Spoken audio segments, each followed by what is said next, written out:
Assalamu alaikum and welcome to our Eid special show on PTV World. Eid Mubarak. I'm joined by Asma Kadir, who's an MNA with PTI. Thank you for joining us today. Satara Ayaz, leader Balochistan Awami Party. Thank you for joining us. Very happy Eid Mubarak to everyone. Of course, these are difficult times, trying times, and we all urge you to make sure that you follow the SOPs. Even in this time of festivities, let's hope that this is a peaceful Eid. Let's hope that this is an Eid which everyone can enjoy without getting sick, without getting unwell. Let's take care of ourselves. Let's take care of everybody else around us. Asma, with a view to that, how are you celebrating this Eid? How are you spending this very, very festive occasion? Thank you, Mahrukh. First of all, very happy Eid to you. Thank you. Mahrukh, we have reached to an age that is like of mix, right? We celebrate the children, but you know, I want to tell you here, through you and through this channel, that this Eid is actually a celebration of, you know, how much you have achieved, what you can sense of spirituality, okay. How much you have gained, and how you're gonna have the understanding of the spiritual world, of yourself, your conscious, you're building yourself. As this month, the Ramadan that we have passed, it is all about charity. We begin with, you know, prayers, 5 times of prayer that we do, but we also go for tahajjud. We also go. So we keep praying. Why this celebration at the end of Ramadan? There's a goal of Ramadan for this. It is for everyone, like for the family, everyone, for adults, especially children see their adults, you know, keeping fast. And they also, once they break fast after Maghrib, so they sit and talk about its essence, its reason, what to gain through this month. Once you give charity, you know, and prayers, and then you also understand through being staying hungry what actually you sense about the outer world, and it tells you about a lot of things. It's just not but just celebration of that, like you young little children. They also enjoy, yes, you know, buying good clothes and eating, but actually it is the spiritual grooming. Spiritual also, and especially at this time, because this is our second Eid in the midst of COVID, and I want to speak more about that also. I will come back to you. I'm going to go to Satara. Satara, you know, we earlier, I think last Eid also, we spoke about how this Eid and Eid now, particularly, I mean, of course, we'd all hope that it would be over, but it isn't. And just across the border, not to put a damp on the festivities, but you know, just across the border, we're seeing a very, very difficult situation with our neighbor that they're going through. What are some of the things you can tell us, particularly about this Eid, considering the situation at this time? Thank you, Mahrukh, and first of all, Eid Mubarak to you and all the viewers. Yes, you are right. This is the second Eid we are celebrating, and after the holy month of Ramadan, it was something like what we saw. It was a day of happiness for everyone, and it is so unfortunate that this time again we are celebrating this Eid during this pandemic, and we have to follow all SOPs. In fact, we are also, even in this program also, when we are sitting, just we are following all the SOPs, but looking at the ground situation, when we are looking at our neighbor country, what is happening there, and still over here also, we should all strictly follow the SOPs, just to save our lives, to save our coming generation.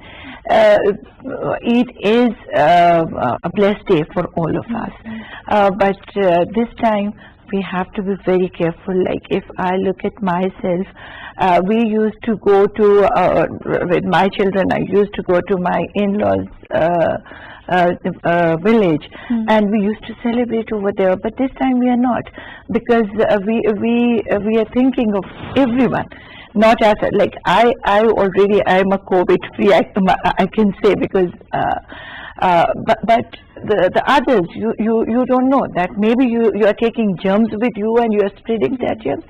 So to save their lives, we have to. It is very unusual situation, and because of this.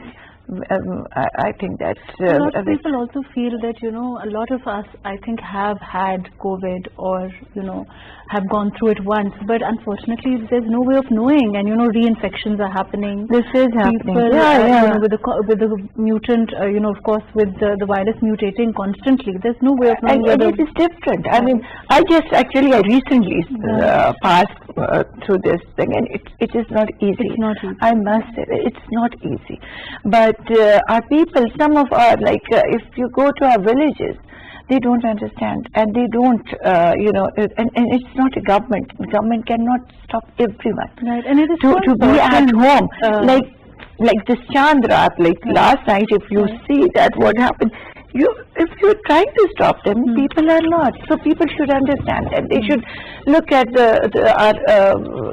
India, what is happening there. Right. So we have to be very careful. Instead of going to each other, we can wish each other through the social media. We can wish through other. We have so many other communication things. Exactly. We need to look for alternatives. Instead of meeting each other. Yes. See, Asma, what about, let's move on. What do you normally do on Eid, and how is this Eid different? For me, it is different from Eid al-Adha, of course, as I told you earlier. That's this month we keep learning it is divided into three. No, I mean, Eid al-Fitr. Eid al-Fitr, yeah. How is it different? So it is like celebration, like with my children. I have a grown-up son's children. So they actually keep rosas, and then after that, definitely, just like the way normal people celebrate and we do on the Eid day, we go for the prayer, they go for the... But what are you doing this time? Are you still following? Of course, it will be a little different. Your contact will be less. You'll be meeting less people. Yeah, exactly. So it is that what we have done is that definitely we cannot meet our family members, and they now cannot come. We only celebrate on, you know, Zoom, or we, you know, talk to us on what you call it, on FaceTime and all that, and we say greetings on FaceTime. So yes, because of this COVID, it has brought a paradigm shift in our lives, you know. It has made us not to see our own close loved ones.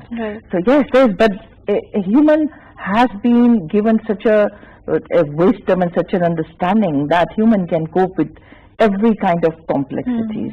So we humans have learned and learning, and we are coming out of it, and we'll deal with it. Yes, as my sister was saying, that we have to be very careful about it's simply to, how should I want to simplify it. Isn't this just understanding COVID, how it damages us, how it is going to, how it's risking our life?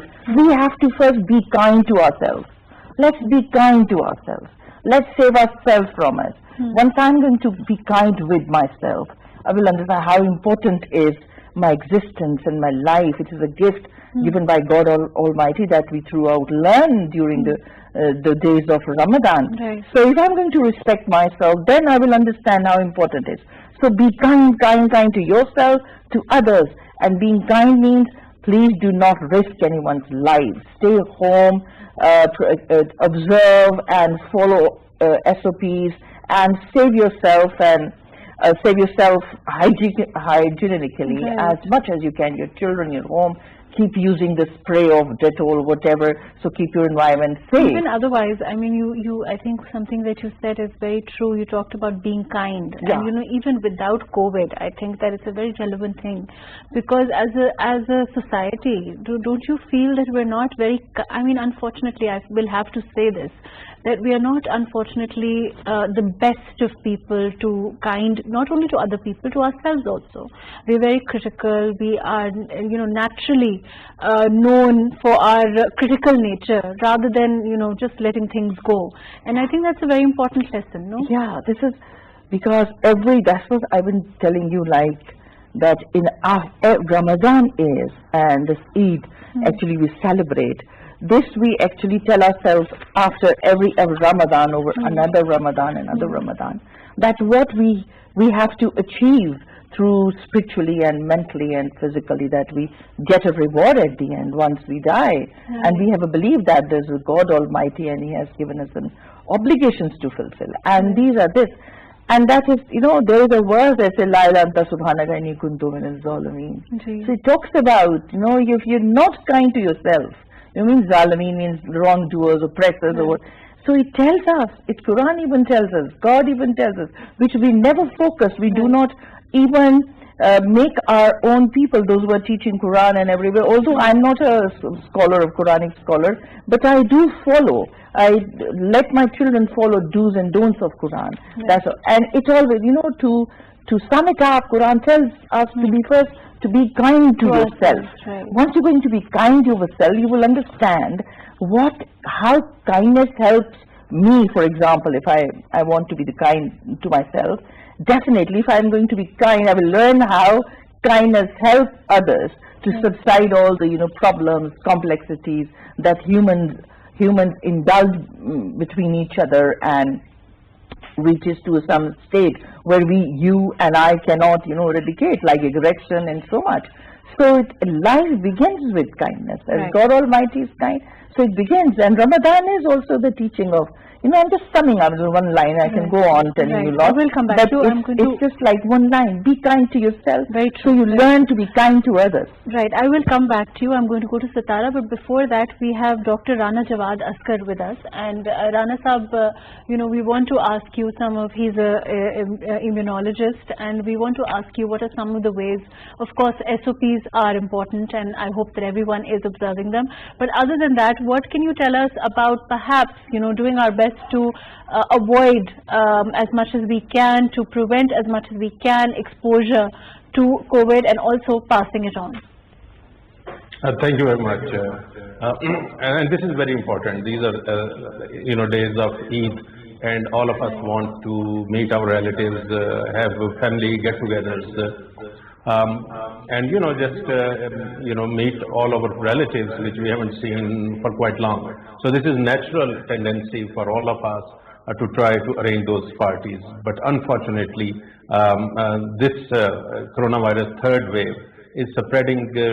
80% of its spread is through indoor activities, and the indoor activities includes not only going to an office with a bad ventilation, but if some guests come to your house, and your house, they're sitting together with you and sharing the meal. And if you have noticed, this third wave, most of the times, it's the whole families who are getting infected, like mother, fathers, their kids. They're all getting together and becoming infected. So how to prevent that to happen while we still see our family members?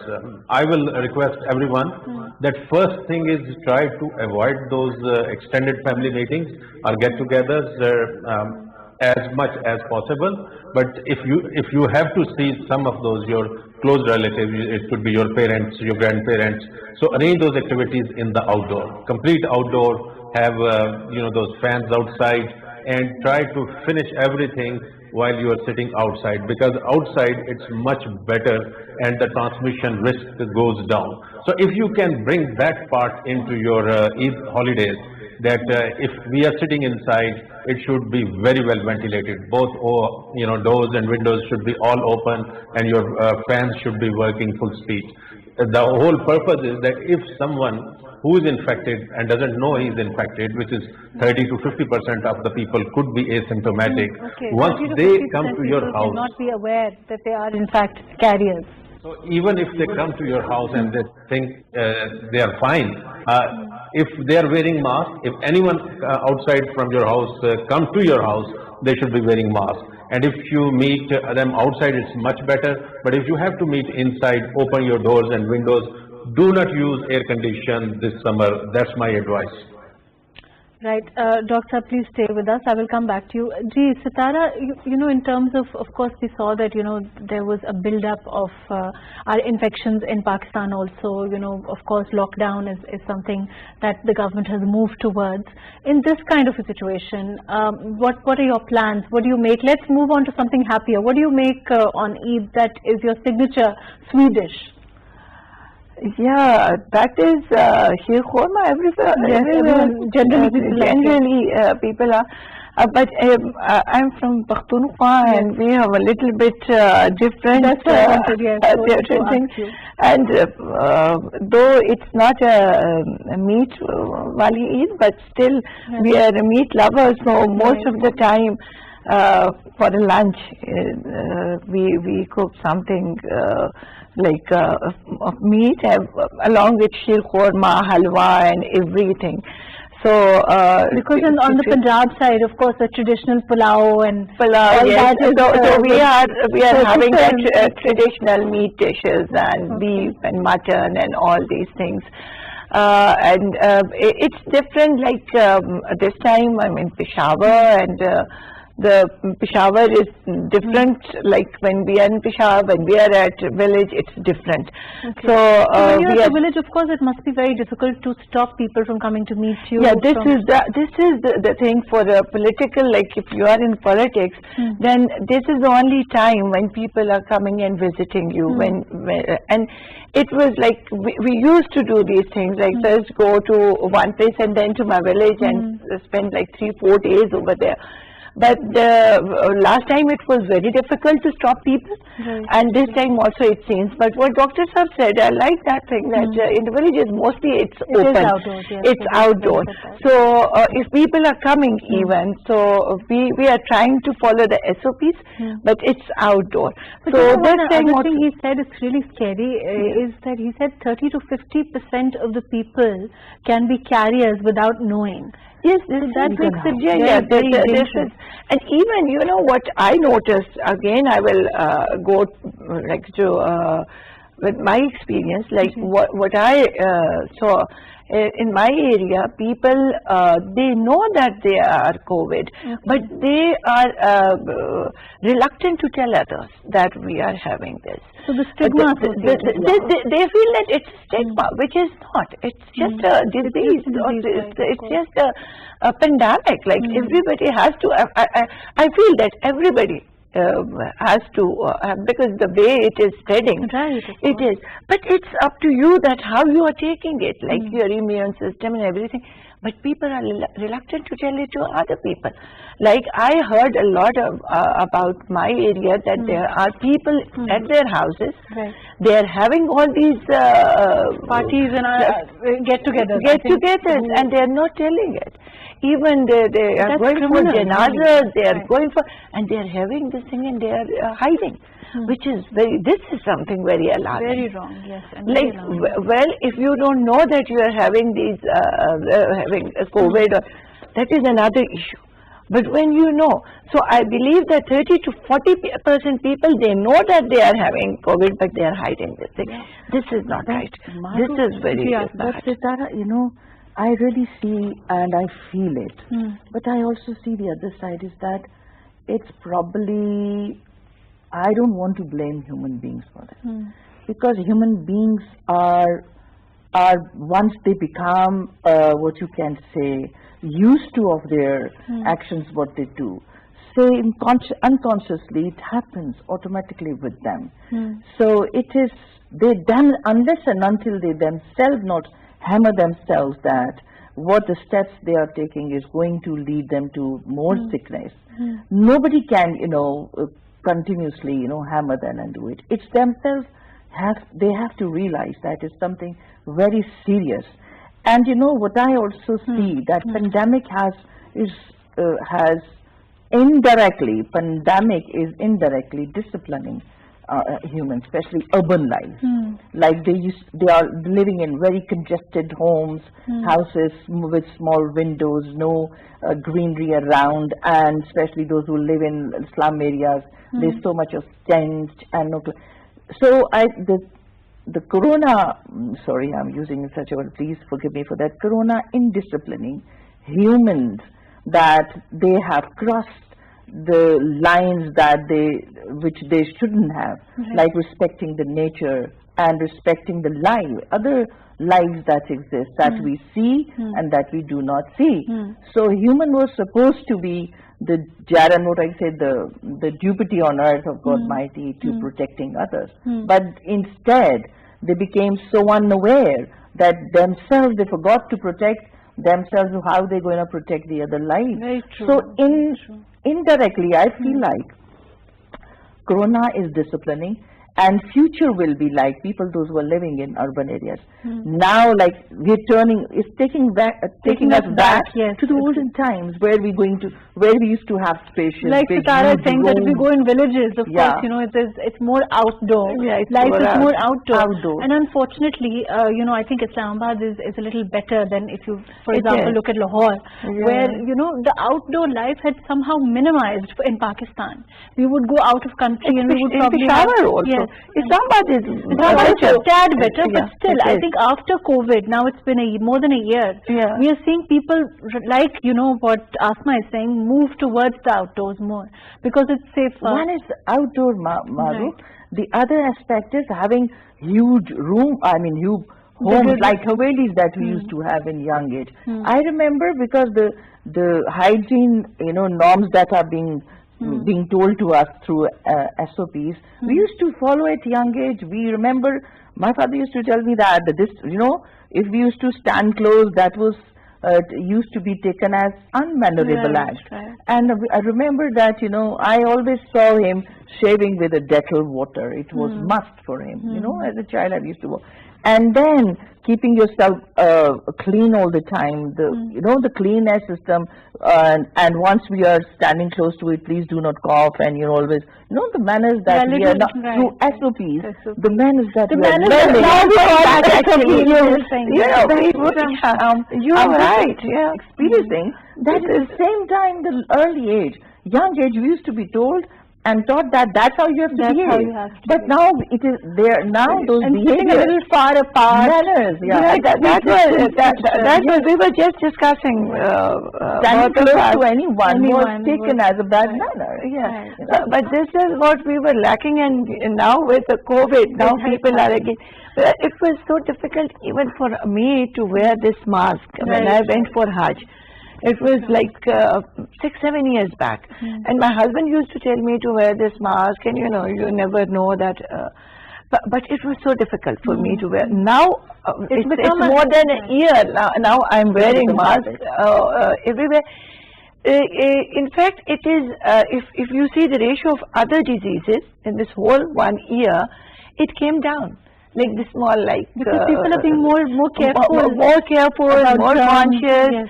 and cleaning and everything. Cleaning is very much Very important. very important, even if it is in Islam. That And even it's children, of course, it's a big part of our religion. It's a big part of our religion, but we forgot everything. Everything. And what she's now mentioning, it was a part of in our childhood. Normal in schools, at home, it was a normal behavior. I must say that it was a character building of ours, Right. which we were lacking, and we are lacking. Right. Now, being a mother, what my mother used to tell me, she did not as a teacher, she used to, but with her acts, she showed and she taught us what to do. But being a mother now, I don't. I mean, this is now, even children that younger, even very young, like a 5-year. I have a 5-year-old daughter, and now because I tell her we can't leave without a mask. Yes. She tells me, "Do you have your mask before we leave?" Yes. So it's like these are the little things we are now telling our children. To clean your hand when you come back from outside, sitting a distance, and all these things. Now we are telling, this is what we were taught when we were a child. This was what we were. So we lost somewhere, and now we are coming back to our good old thing, perhaps. there is some advantage and disadvantages of I'm going to go to Dr. Rana. In discipline, Doctor, in terms of outdoor activities, of course, you've been saying how it's very important for us to, at this time, if we have to meet people, focus on doing it outdoors so that we can maintain ventilation, and also the fact that we can have that distance that's required, one of the SOPs for COVID. But, are you seeing more people get vigilant with regard to SOPs now in your experience? Because now we're, a little more than a year into this, and we've seen lots of people get it. I mean, at least some of the conspiracy theories should have died down by now. What's your experience? Yes, but people are tired of wearing masks also. So now in Pakistan, the government is trying to enforce SOPs. So at least in Islamabad, I just came back from market. There are more people than before who are wearing masks. So that's a good thing. The one thing which I still feel is lacking and which is actually very critical in controlling down transmission is the ventilation of shops. So wherever you go now, because it's a hot season, people like to have air conditioned on. And when they turn on their air condition, they want to close the doors. And I think that's the Because it's problem. also getting hotter. So the thing is, as we were discussing, we can survive one summer without air condition in the public places. If you are at home, at home you want to sleep at night, it's family members, your own who lives in the house. Yes, use air condition. That's fine to use there. But in public places where the same air is being circulated again and again and again, then it's become dangerous for everyone, including the people who are working in that office, to stay in that place. If someone who has been spreading disease has been there for half an hour or even 15 minutes, because recently it has been identified that even the 15-minute trip to a place which is not properly ventilated, and there has been somebody who was infectious. So even going there for half an hour could endanger your life. But the other thing is also, the one other important aspect is the travel. So a lot of people travel through the public transport, and now the public transport mostly are air-conditioned buses, and the trains are also air-conditioned, and that's the problem. Because again, there are 10, 20, 30, 40 people sitting in the same vehicle, and the air is being circulated. So my advice to anyone who is planning to travel is that if possible, find a bus or anything which has where you can open your window, and that will be much better to travel, or travel in a private Even car. otherwise, Dr. Rana, of course, when you're traveling, and of course by air, that's not an option. And for people who have had to travel during this pandemic, a lot of people have in fact gotten themselves tested before, and when they've gotten out of flights, they've found that they are in fact COVID positive. So I think a lot of people have also gotten infected through airlines, because in airplanes, because of course the air is circulating there. Yeah, the flying by air is very different, and most of the airlines, because they have to fly so high, they use very advanced level of air filters, which are called HEPA filters, and they have this ability to filter out the viruses. And if they can increase the intake of fresh air and make sure it just keeps circulating in the plane for a shorter time of period, and the air is exchanged. So the airplanes, mostly the big airlines, have this system and capacities. And so what the scientists have found out, it's not actually in the flight where people get infected. It's actually before and after the flight, which is the airports, their travel, going to an airport, standing there with other people. And that's the place where there is more chances of getting infected than a plane, because plane have a very advanced type of air filters. Now companies are even thinking of, because there's multi-story buildings which has those huge air conditioning plants, which have again make it very dangerous for others. Now trying to install those same type of air filters in those buildings also, to make sure that if the virus comes, it can be filtered out. The world is trying to come up with solution of this major problem which we are facing. But what the lady was just saying, and I agree with her, just try to think over what our parents and grandparents were telling us about hygiene. Doctor, a lot of before, I mean, you have limited time, but one last question. Before I'm a lawyer, and before this I was working earlier on, a government organization, and a lot of our buildings, government or otherwise, of course, earlier on multinationals, even otherwise, buildings have been made, like you are saying, air conditioner plants where, the buildings are made, they're closed, the windows are closed, there's no ventilation. In places like that, of course, COVID spread is much, much higher than, like you are saying, in ventilated buildings. And I think that accordingly things have had to be changed, we've had to adapt, we've had to try and move towards, like we are saying, go back a little and go towards open buildings, open windows, having that kind of cross ventilation, which is essential, like you're saying. I don't know, when I was young, I remember there was, lessons in our books which talk about, the fresh air, benefits of fresh air ventilation, and that was considered, one of the ultimate key to a good health. So we need to bring back those good things because not only that will cut down on your electricity bill, but you have to think differently. Right. When you build your house, you have to think about ventilation also. Now I think everyone will be thinking, foremost about things like this, consideration for all these things. Thank you so much for joining us. Thank you for your time, Dr. Thank you for being with us. Asma, unfortunately we have limited time, so I want to, what's one of those messages you want to give out to people, not just because it's COVID and it's Eid, but even otherwise, any message of consideration, or you want to tell the youth something, anything you want to say? Thank you, Mahrukh. I'm just the dust of the time. I cannot give any kind of suggestion. I just want to, just as Dr. Saab was saying, that the people those who are living in congested areas, the youth of this time has to take care of those areas, because those people, those who are living in congested areas, and especially in areas that are full of stench and not clean, and that we understand what I think everybody understand what I'm talking about. They have to take care of that, and making people to realize that they have to live in hygienic way, clean and absolutely free from stench, and more greenery outside their homes. The more they're going to have a greenery, the more probably oxygen, we're going to have a greater, what you can say, in a form of oxygen, which, for example, if you go to the... Unfortunately, we're running out of time. Sitara, your message before we close.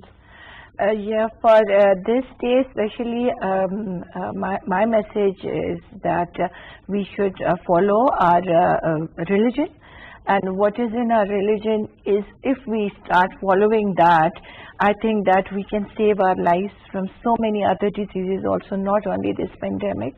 As Asma also mentioned about greenery, I myself working on climate change, so I know that what is the situation of Pakistan right now. So we have to grow more trees. We have to be outside more, outside activities for our children, instead of making them sit in front of TV and all these games and gadgets what they are using.